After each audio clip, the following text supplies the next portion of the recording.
शंकराचार्य जी अभी मुक्तेश्वरानंद जी ने जिस तरीके से राजनीतिक भाष्य किया उस पर हमको ऐतराज है। शंकराचार्य पूरे हिंदुओं के धर्मगुरु होते हैं, ऐसे में किसी खास हिंदू को आशीर्वाद देना और किसी दूसरे हिंदू के लिए एक बुरा भाव मन में रखना, मुझे लगता है ये शंकराचार्य के पद को शोभा नहीं देता। मुझे लगता है कि शंकराचार्य के मन में हर हिंदू के लिए पीड़ा होनी चाहिए। मुख्यमंत्री कौन बनेगा महाराष्ट्र का, ये शंकराचार्य नहीं तय कर सकते।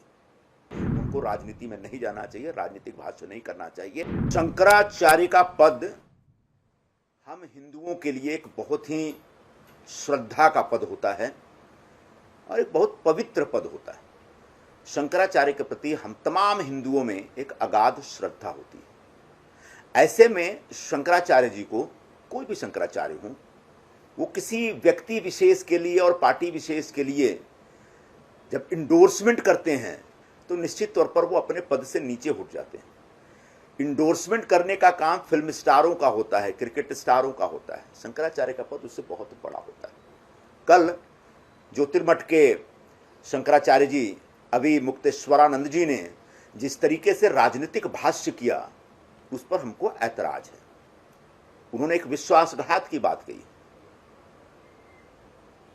हिंदू हृदय सम्राट शिवसेना प्रमुख बाला साहब ठाकरे ने हिंदुत्व की एक विचारधारा का प्रचार किया जिसका अनुसरण शिवसेना वर्षों तक करती रही।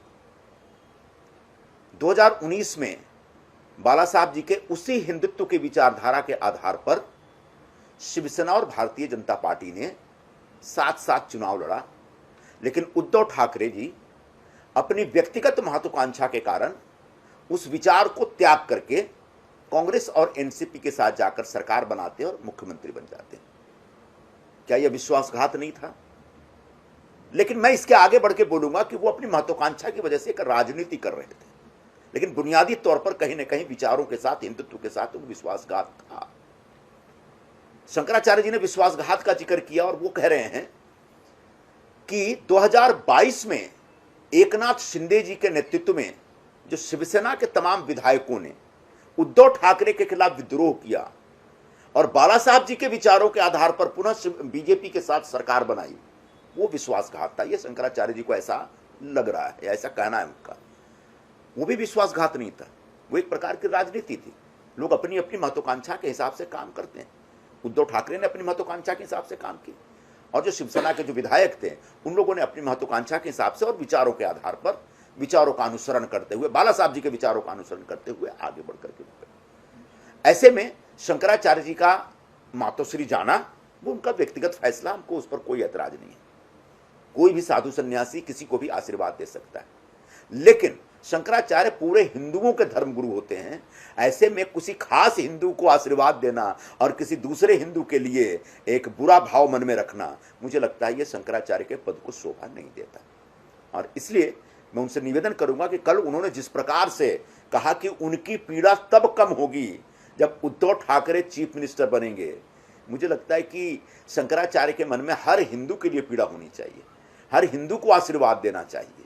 मुख्यमंत्री कौन बनेगा महाराष्ट्र का, ये शंकराचार्य नहीं तय कर सकते। ऐसी अपेक्षा कर सकते हैं, इच्छा रख सकते हैं, आशीर्वाद भी दे सकते हैं, लेकिन महाराष्ट्र का मुख्यमंत्री या किसी भी राज्य का मुख्यमंत्री वहां की जनता तय करती है।